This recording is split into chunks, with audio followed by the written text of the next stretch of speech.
अस्सलाम वालेकुम, मैं अब्दुल मन्नान आपका हन्नान मैथ वाला यूट्यूब चैनल पर वेलकम करता हूँ। और आज से हम यहाँ पर मैट्रिक मैथ्स के सिलेबस के ऊपर बहुत सारी वीडियो देखेंगे इंशाअल्लाह। और फिर उसके साथ साथ फर्स्ट ईयर सेकेंड ईयर की भी मैं वीडियोस अपलोड करता रहूँगा वक्त के साथ साथ, जिससे हमारा सफ़र चलता रहेगा। आज मैं लेकर आया हूँ मैट्रिक मैथ्स का चैप्टर 17 की एक्सरसाइज 17.1 से रिलेटेड वीडियो आपके लिए।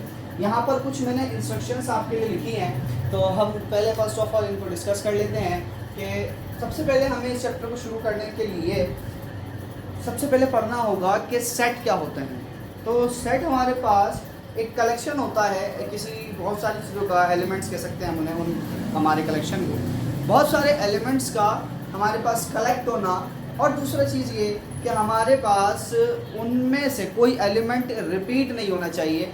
तो इस तरह के सेट को हम कहेंगे कि हमारे पास सेट मौजूद है। इस तरह के कलेक्शन को हम कहेंगे कि ये हमारा सेट, ठीक है। तो फर्स्ट ऑफ ऑल हम देख लेते हैं। हमारे पास सबसे पहले दिया गया है natural set, whole number set, अच्छा उसके बाद इंटीजर सेट, इवन नंबर्स का सेट, ऑड नंबर्स का set, the set of prime numbers, rational irrational set and the real number of set, ठीक है। नेचुरल नंबर्स, सबसे पहले नेचुरल नंबर डिस्कस करिए। नेचुरल नंबर्स में हमारे पास सबसे पहले लिखा हुआ है 1 2 3। अच्छा, ये 1 2 3 से स्टार्ट होने के बाद इन्फिनिटी तक, सो ऑन तक जा रही है। अच्छा, इन्फिनिटी तक जाना तो चलो समझ आता है, ये 1 से ही क्यों स्टार्ट हुआ? मैंने होल नंबर को क्यों नहीं कहा कि ये नेचुरल नंबर है? दरअसल हमारे पास नेचुरल नंबर, देखो नाम से समझ आ रहा है, नेचुरल नंबर का मतलब क्या होगा? नेचुरल नंबर्स कुदरती नंबर, कुदरत के मुताबिक आप कोई भी चीज़ पहली बार करते हैं। यानी हमारी कायनात में, हमारी दुनिया में जो चीज़ है, हर चीज़ कैसे स्टार्ट होती है? 1 से स्टार्ट होती है। काउंटिंग हमारे पास, जैसे कि हम अगर कहीं पर फ़र्ज़ कर लें, आपने अंडे ख़रीदने हैं, आप क्या कहेंगे? 0 अंडा दे दो? तो ऐसा तो नहीं कहेंगे ना। क्या कहेंगे? फर्स्ट ऑफ ऑल पहले बोलेंगे 1 अंडा दे दो, फिर उसके साथ काउंटिंग बढ़ा देंगे, 2 अंडे दे दो। या फिर आपने कोई भी चीज़ खरीदनी है, किताब खरीदनी है, 1 किताब खरीदेंगे, 0 किताब तो खरीदने से रहे, ठीक है। तो नेचुरल में यानी एग्जिस्टेंस जिनकी मौजूद है, तो एग्जिस्टेंस जिनकी मौजूद है, नेचुरल दुनिया में मौजूद एग्जिस्टेंस वाले नंबर जिनको हम डेली लाइफ में यूज़ कर रहे होते हैं, वो 1 से स्टार्ट होते हैं। और वो क्या है? जैसे सबसे पहले आप कितने, फर्स्ट कर लो, एक बच्चा पैदा हुआ, ठीक है। अब उस बच्चे की उम्र या तो 1 मिनट होगी, ठीक, या 1 घंटा होगी, या फिर 1 दिन होगी, या 1 हफ्ता होगी, फिर 1 महीना होगी। यानी उसकी उम्र 0 महीना तो नहीं है, 0 महीना या 0 सेकेंड, 0 मिनट, तो कॉन्सेप्ट नहीं है, इलॉजिकल सी बात है, ठीक है। फिर 1 साल होगा, फिर 10 साल होगा, समझ आ रही बात मेरी? तो इस तरह से हमारे पास कुदरती तौर पर जो जिनकी हम काउंटिंग स्टार्ट करते हैं, जो हमारे पास एग्जिस्ट करते हैं, वो हमारे पास 1 से लेकर स्टार्ट होते हैं, 1 से और इन्फिनिटी तक जाते हैं। अच्छा, होल नंबर्स, होल नंबर्स हमारे पास 0 से स्टार्ट होते हैं। 0 से मुराद यहाँ पर ये है, जब हमने देखा मुझे कुछ डिफ़ाइन करना हो, मैं कहूँ कुछ नहीं, तो मैंने उर्दू में तो बोल दिया कुछ नहीं, इंग्लिश में भी बोल दूंगा नथिंग। अब मैथ के ज़बान में क्या कहूँ? मैथ के ज़बान में मुझे इसमें एक चीज़ इंक्लूड करनी पड़ी, वो मेरे पास क्या है?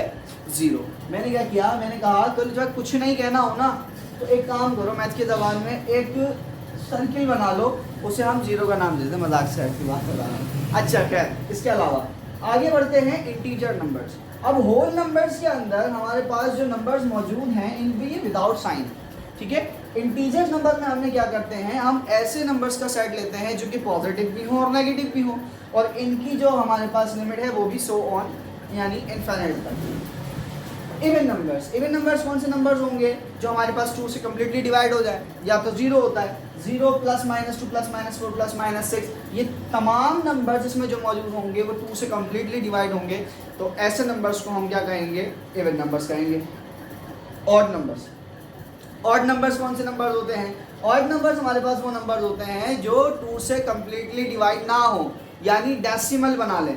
क्या बना लें? डेसिमल बना लें। डेसिमल से मुराद पॉइंट के बाद कोई वैल्यू बना लें, ठीक है। इस तरह के जो नंबर्स होते हैं जो 2 से कम्प्लीटली डिवाइड नहीं होते, और अगर होते हैं तो डेसिमल बनाते हैं, तो उन नंबर्स को हम क्या कहेंगे? ऑड नंबर्स कहेंगे। आती है बात प्राइम नंबर्स। तो प्राइम नंबर्स क्या होते हैं?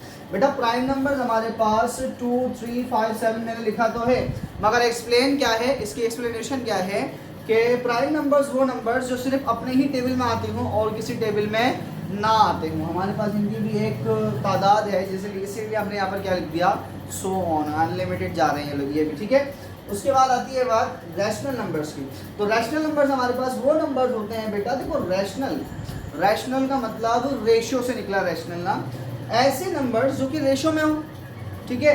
रेशियो का मतलब देखिए हमने यहाँ पर एक टर्म लिखी है p/q, फ्रैक्शन लिखी है, और जब भी हमारे पास कोई नंबर्स फ्रैक्शन में लिखे होते हैं हम कहते हैं कि ये क्या हैं, रेशियोज हैं, ठीक है। इन दोनों के दरमियान हम क्या कर रहे हैं, रेशियो फाइंड आउट कर रहे हैं, ऐसे नंबर्स जो फ्रैक्शन में मौजूद हों, ठीक है।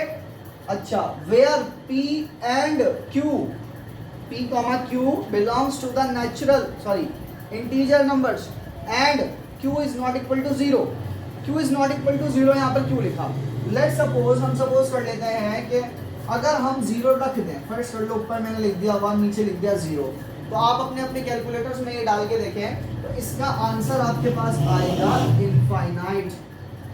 अब इनफाइनाइट नंबर आएगा तो वो रैशनल नंबर तो होगा नहीं, ठीक है, रैशनल नंबर तो होगा नहीं, इसलिए यहाँ पर कंडीशन रखी है कि देखो भाई q तो 0 नहीं होना चाहिए, ठीक है, p चाहे कुछ भी हो, q 0 नहीं होना चाहिए। अगर q 0 होगा तो वो फिर रैशनल नंबर नहीं होगा। रैशनल नंबर की कंडीशन याद रख लो, ऐसे नंबर होंगे जो x जबकि x है बराबर है p/q के रैशनल नंबर के, वेयर यहाँ पर p, q belongs to the integer, ये हमारे इंटीजर में से कुछ भी हो सकते हैं प्लस और minus, and q is not equal to 0, q हमारे पास 0 के इक्वल नहीं होगा।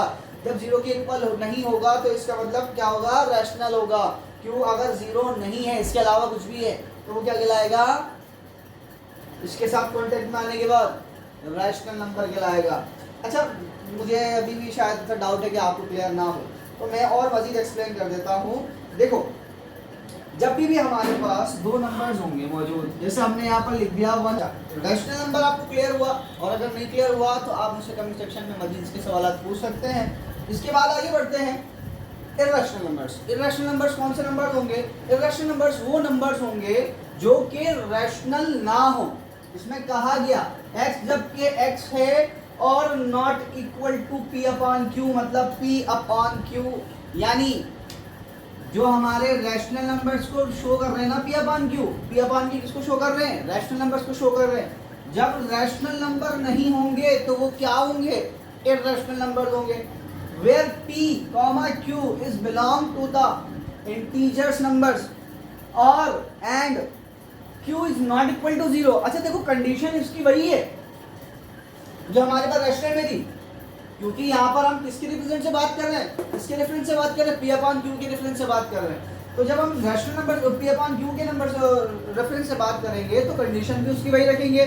देखो यहाँ पर हमने कहा जो रैशनल नंबर्स हों वो रैशनल नंबर्स इक्वल नहीं होने चाहिए हमारे x के, यानी कुल मिला के बात ये हुई कि जो हमारी x की वैल्यू होगी, यानी इर्रेशनल में जो एलिमेंट्स मौजूद होंगे वो रैशनल ना होंगे तो वो क्या होंगे, इर्रेशनल होंगे। देखो दो ही बातें, या तो कोई चीज़ ब्लैक होगी या वाइट होगी, ठीक है। अगर मैं दो चॉइस दूँ, भाई ये ब्लैक कार है, ये वाइट कार, आपने ब्लैक कार चूज़ कर ली, अच्छा ठीक है, ब्लैक कार चूज़ कर ली तो अब कौन सी बची, ऑब्वियस सी बात है वाइट बची, ठीक है।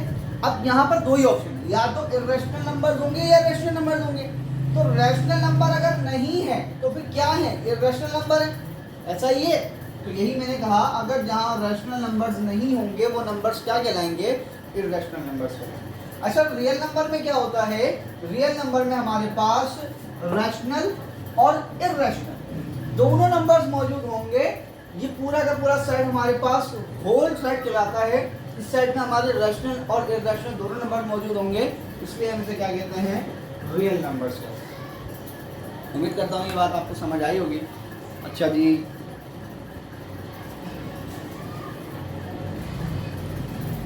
हेलो गाइस, देखें यहाँ मैंने कुछ लिखा है आपके लिए, आप लोग सोच रहे होंगे क्या लिख दिया था मैंने। तो अब इन चीज़ों को पढ़कर हम क्या करेंगे, हम अपनी एक्सरसाइज को सॉल्व करेंगे। मगर फर्स्ट ऑफ ऑल हमें इनको पढ़ना होगा कि ये सब चीज़ें होती क्या, ठीक है। तो टैबुलर फॉर्म, ये टैबुलर फॉर्म क्या होती है?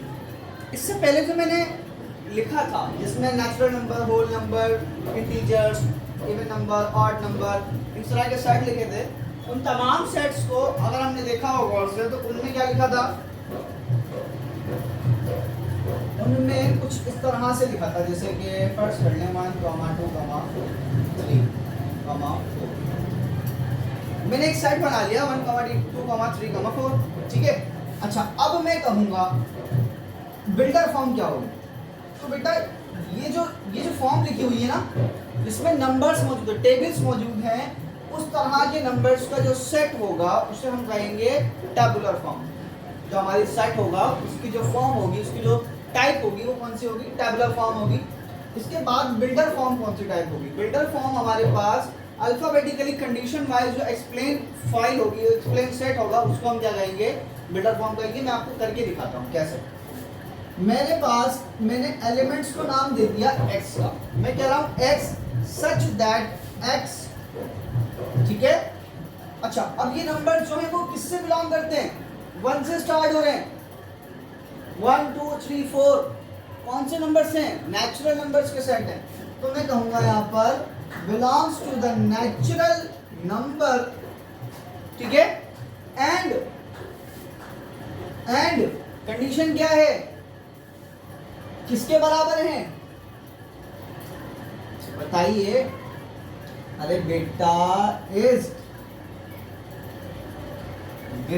Greater than and equal to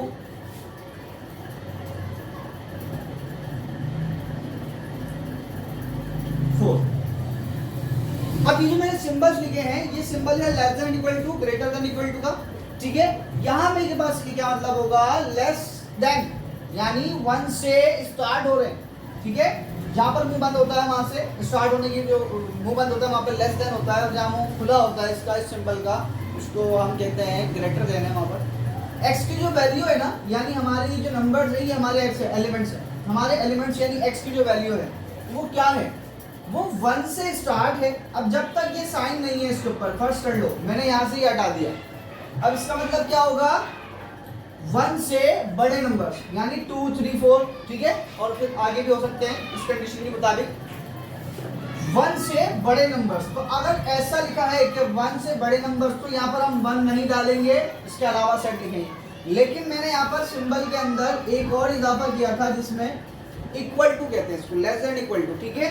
हमारे 1 से स्टार्ट होंगे ये नंबर, तो कहाँ तक जाएंगे?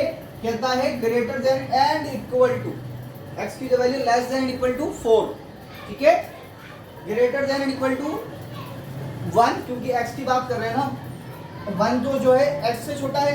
अगर 1 की बात करेंगे तो 1 is less than and equal to 4, sorry x, 1 is less than and equal to x। अब अगर x की बात करेंगे तो x क्या है? 1 से, x is greater than and equal to 1, 1 के इक्वल भी है और 1 से बड़ा भी है। जब 1 के इक्वल भी है और 1 से बड़ा भी है, इसका मतलब क्या है? 1 से शुरू होगा। अच्छा, ये तो पता चल गया कि 1 से शुरू होगा, और बड़ा भी है का मतलब 1 पे कहानी खत्म नहीं है, 1 से आगे भी आएगी। क्या करेंगे? 1 से बड़ा है, 1 से बड़ा होने का मतलब अब कितना बड़ा है? आगे बता दिया गया कि less than and equal to 4। क्या मतलब हुआ लेस देन इक्वल टू 4? ये 4 से छोटे नंबर होंगे और 4 के इक्वल होंगे, यानी 4 के इक्वल होंगे तो 4 पर हमारी लिमिट खत्म हो गई, और 4 से छोटे नंबर भी होंगे, तो वो कौन कौन से हैं? 2 और 3, 1, 2, 3, 4 का हमारा एक सेट यहाँ पर कंप्लीट होता है। ये जो फॉर्म है वो कहलाती है टैबुलर फॉर्म, ये फॉर्म कहलाती है बिल्डर फॉर्म। इसके अलावा भी हम अपनी एक्सरसाइज में बहुत सारे बिल्डर्स फॉर्म को टैबुलर में, टैबुलर फॉर्म को बिल्डर्स को कन्वर्ट करेंगे। तो अभी आगे बढ़ते हैं। हमारे पास सेट की कुछ टाइप्स होती हैं।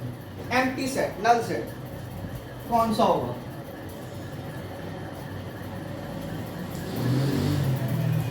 ये 2 सिंबल है, या फिर सेट के अंदर कुछ ना लिखो वो भी नल सेट है, या फिर 0 बना के उसे कट करना, ठीक है, तो वो भी हमारे पास किसकी एग्जांपल है? नल सेट की। जब किसी सेट के अंदर एलिमेंट मौजूद होंगे ही नहीं, वो सेट हमारा क्या कहलाएगा? नल सेट कहलाएगा। फाइनाइट सेट, फाइनाइट सेट ऐसा सेट जिसे हम काउंट कर सके, काउंटेबल।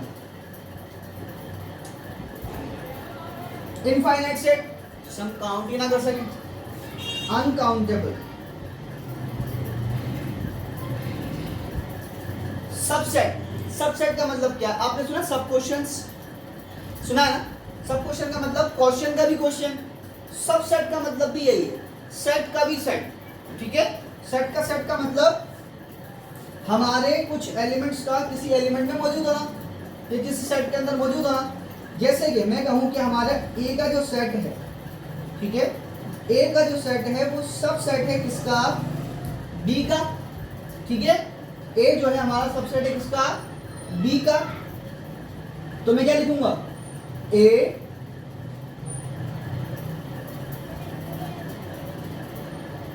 के एलिमेंट हमने लिख रहे हैं यहां पर 1,2। ठीक है, ये 1,2 मैंने लिख दिया। अब मैं क्या कर रहा हूँ? बी का जो सेट लिख रहा हूँ। बी के सेट में हमारे पास फर्स्ट कर लो मौजूद हैं 1, 2, 3।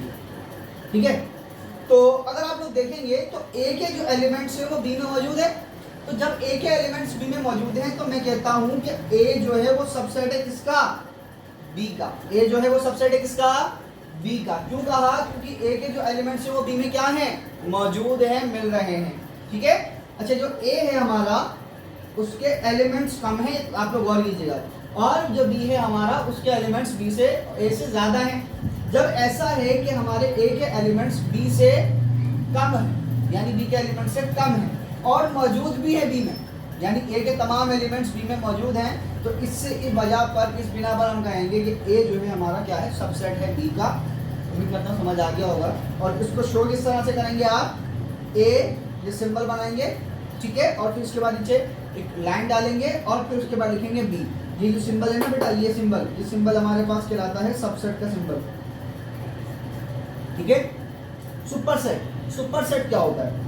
सुपर सेट मेरे पास एक ऐसा सेट कहलाता है जिसमें जो सबका बाप हो, ऐसे समझते। ये बाप होने से मुराद क्या है? देखो, अब मैं यहाँ पर कुछ इस तरह से लिख रहा हूँ,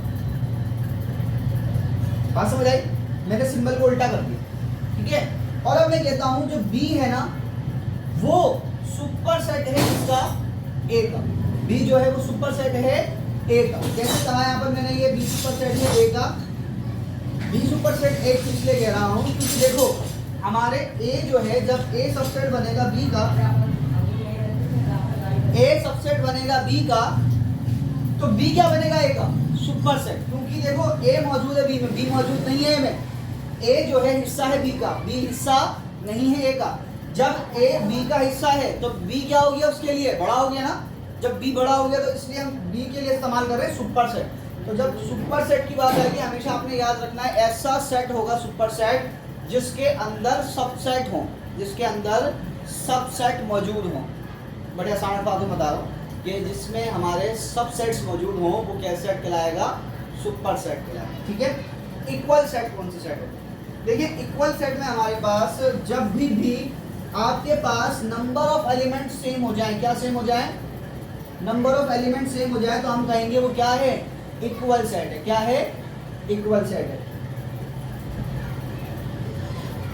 इसको कैसे शो करेंगे आप? ए is equal to B.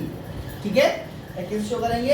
A is equal to B. अच्छा, इक्विवेलेंट सेट कौन सा होगा? इक्विवेलेंट सेट हमारे पास एक ऐसा सेट कहलाएगा जो कि इस तरह से इसको शो करते हैं। इक्विवेलेंट सेट हमारे पास वो सेट कहलाएगा जब हमारे एलिमेंट्स की तादाद भी और उसके साथ साथ उसके एलिमेंट्स भी, क्या कहा मैंने? एलिमेंट्स की तादाद भी और उसके साथ साथ उसके, चलिए कहाँ थे हम बेटा? मैंने कहा था इक्वल सेट जो है हमारा जिसमें a is equal to B है। अच्छा, a is equal to B मैंने कहा नंबर ऑफ एलिमेंट्स भी सेम होंगे। a is equal to B, a और b की जो सेट है वो दोनों बराबर होंगे। फर्स्ट कर लो, a का सेट हमारे पास लिखा है a b, a comma b। फिर b का जो सेट लिखा है वो भी क्या लिखा है? a comma b। अगर ऐसा लिखा है तो मैं कहूंगा a is equal to B. Equivalent set में क्या होगा? हमारे नंबर ऑफ एलिमेंट्स क्या होंगे? सेम होंगे। नंबर ऑफ एलिमेंट्स का सेम होना क्या कहलाएगा, इक्विवेलेंट सेट कहलाएगा। इसमें क्या कंडीशन है कि जो हमारे एलिमेंट्स है ना, फर्स्ट कर लो यहाँ मैं लिख देता हूँ सी, तो अब ये दोनों इक्वल नहीं है, इक्विवेलेंट है। इक्वल कब होंगे, जब दोनों में सेम मौजूद होगा। जैसे यहाँ पे लिखा हुआ a, b, यहाँ पर भी क्या होगा a, b, लेकिन अभी यहाँ पर क्या लिख दिया मैंने a, c, तो नंबर ऑफ एलिमेंट्स तो सेम है, यानी 1 और 2, ठीक है, नंबर ऑफ एलिमेंट्स तो सेम है, मगर एलिमेंट्स खुद सेम नहीं है, ठीक है। जब एलिमेंट्स खुद सेम नहीं है तो हम क्या कहेंगे, इक्विवेलेंट सेट, क्योंकि नंबर ऑफ एलिमेंट एक ही है, बराबर है। और जब एलिमेंट्स भी सेम हो, नंबर ऑफ एलिमेंट्स भी सेम हो, तो क्या कहेंगे, उसे इक्वल सेट कहेंगे। इक्वल सेट और इक्विवेलेंट सेट का आपको कॉन्सेप्ट उम्मीद करता हूँ क्लियर हो गया होगा। प्रॉपर सबसेट, बेटा प्रॉपर सबसेट क्या होगा, ये जो अभी हमने यहाँ पर लिखा है ना, ये दरअसल प्रॉपर सबसेट है, ठीक है। जब हमारा a जो है b से छोटा होगा, यानी a के जो एलिमेंट्स है वो b में मौजूद होंगे, और साथ साथ ये b और a में डिफरेंस होगा, b बड़ा होगा और a छोटा होगा। अच्छा b बड़ा इसलिए कह रहा हूँ क्योंकि यहाँ पर लिखा हुआ है, ठीक है, b यहाँ पर मैंने कंडीशन में बनाया हुआ है बड़ा है। ऐसा भी हो सकता है कि a बड़ा हो, फिर ऐसा भी हो सकता है कि इसके अलावा कोई एलिमेंट हो वो बड़ा हो, ठीक है। हमारे जो एलिमेंट हैं, हमने गौर करना है कि जो एलिमेंट सबसेट है, उस सबसेट के अंदर जो एलिमेंट मौजूद हैं, जो सेट मौजूद है, जो एलिमेंट्स मौजूद है सेट में, अब उन एलिमेंट्स का हो किसी और सेट में मौजूद होना, और उस सेट के अंदर और भी एलिमेंट्स हो इसके अलावा, यानी जैसे यहाँ पर मौजूद है 1, 2, यहाँ भी मौजूद है 1, 2, लेकिन b के सेट में 3 भी मौजूद है, तो b क्या हो गया, c से a से बड़ा हो गया। तो जब b a से बड़ा हो गया तो वो सुपर सेट, जो a है वो क्या हो गया, सबसेट। मगर ये सबसेट तो है, कौन सा सबसेट है, प्रॉपर सबसेट है। क्या है, कौन सा सबसेट है, ऊपर 1 वाली जो हमारी एग्जांपल है वो दरअसल प्रॉपर सबसेट की ही एक एग्जांपल है। अच्छा, इम्प्रॉपर सबसेट क्या होगा, इम्प्रॉपर सबसेट हमारे पास एक ऐसा सबसेट होगा जिसमें हमें कंडीशन दी जा रही है a = b। क्या मतलब होगा, अगर आपके पास 2 सेट मौजूद हैं जिसमें a क्या है, a, b, c, और b क्या है, a, b, c, दोनों एक दूसरे के सबसेट हैं। कैसे पता चला दोनों एक दूसरे के सबसेट है, मैंने कहा था एक सेट के एलिमेंट्स का दूसरे सेट में मौजूद होना। तो देखो a के सेट जो a का जो सेट है उसके जो एलिमेंट्स है वो b में मौजूद है, तो a सबसेट हो गया b का। अब b देख लो, तो b के जो सबसेट b के जो एलिमेंट्स है वो a में मौजूद हैं, तो b भी क्या हो गया, a का सबसेट हो गया। तो अब दोनों एक दूसरे के सबसेट है, मतलब क्या हुआ, दोनों एक दूसरे के इक्वल हैं। जब ऐसी कंडीशन होगी तो हम उसे कहेंगे, इस तरह के सबसेट को इम्प्रॉपर सबसेट। क्या नाम देंगे, इम्प्रॉपर सबसेट का नाम देंगे। अच्छा ठीक है, पावर सेट क्या होता है, पावर सेट हमारे पास एक ऐसा सेट, फर्स्ट कर लो, हमें एक सेट दिया जा रहा है जिसमें नंबर्स दिए गए हैं 0, 1, 2, ठीक है, ये नंबर्स दे दिया। अब हमें इसका पावर सेट निकालना। पावर सेट बेसिकली एक प्रोसेस है, और वो प्रोसेस क्या है, वो प्रोसेस ये है कि आपके पास सबसे पहले इसकी कंडीशन फॉलो करनी होती है कि आपने इस सेट के अंदर एक नल सेट बनाना है, ठीक है। पावर सेट बिल्ड करने का तरीका बताओ। पावर सेट दरअसल बिल्ड किया जाता है, ठीक है। एक सेट है, हमने एक सेट उतार लिया, अब इस सेट का पावर सेट बनाना। पावर सेट कैसे बनेगा, फर्स्ट ऑफ ऑल आपने नल सेट लेना है। नल सेट लेने के बाद उसमें एक सेट लेना है जिसमें आप क्या करेंगे, हर नंबर को अलग अलग इंडिविजुअली लिखेंगे, ठीक है, यहां तक बात समझ आ गई। उसके बाद आपने क्या करना है, इंडिविजुअली तीनों नंबर्स को लिख दिया। अगर 4 होते तो मैं 4 लिखता, 5 होते तो 5 नंबर इंडिविजुअली लिखता। फिर उसके बाद आपने क्या करना है, कंडीशन क्या करनी है, आपने 2 नंबर्स का पेयर बना के लिखना है। जैसे कि मैंने यहाँ लिखा 0, 1, ठीक है। अब क्या लिखूंगा, 1 छोड़ दो, 0, 2, 2 का पेयर हो गया। अगर 3 होता तो क्या करता, 0, 3 करता, ठीक है। फिर उसके बाद अच्छा, अभी 2 का पेयर हमारे पास यहाँ खत्म नहीं हुआ है, 0 हो गया। अब हम क्या करेंगे, हम आगे बढ़ेंगे, इस स्टेप आगे जाएंगे, तो आप क्या लिखेंगे, 1, 2। तो 1, 2 का मतलब क्या हो गया बेटा, ये भी 2 का ही पेयर है ना। मैंने क्या कहा, 2 के पेयर लिखने हैं, तो देखो 2 नंबर के पेयर लिख रहे हैं हम, ठीक है। अब क्या करेंगे, अगर 3 होता तो मैं यहाँ लिखता 1, 3, 4 होता तो लिखता 1, 4, अच्छा अगर 3 और 4 मौजूद होता तो हम क्या करते हैं, एक स्टेप आगे बढ़ते हैं। एक स्टेप आगे बढ़ने का मतलब क्या होता कि हम लिखते हैं 2,3 और 2,4, ठीक है। तो 2 भी आ गया इनके साथ, 2 नंबर के पेयर में ही मौजूद होता है। अच्छा इसके बाद अगर 3 और 4 मौजूद होता तो हम क्या करते, एक और पेयर बनाते हैं जो कि 3 और 4 का है, ठीक है। लेकिन अभी मेरे पास थोड़ी जगह की तंगी की वजह से मैंने इसको इस तरह से लिखा है, ठीक है। 3 नंबर्स की एग्जांपल लिए, इसमें आपने सबसे पहले नल सेट लिखा, तीनों नंबर्स को इंडिविजुअल लिखा, फिर पेयर बनाने हैं। पेयर बनाने के बाद अच्छा एक स्टेप आगे बढ़ना है।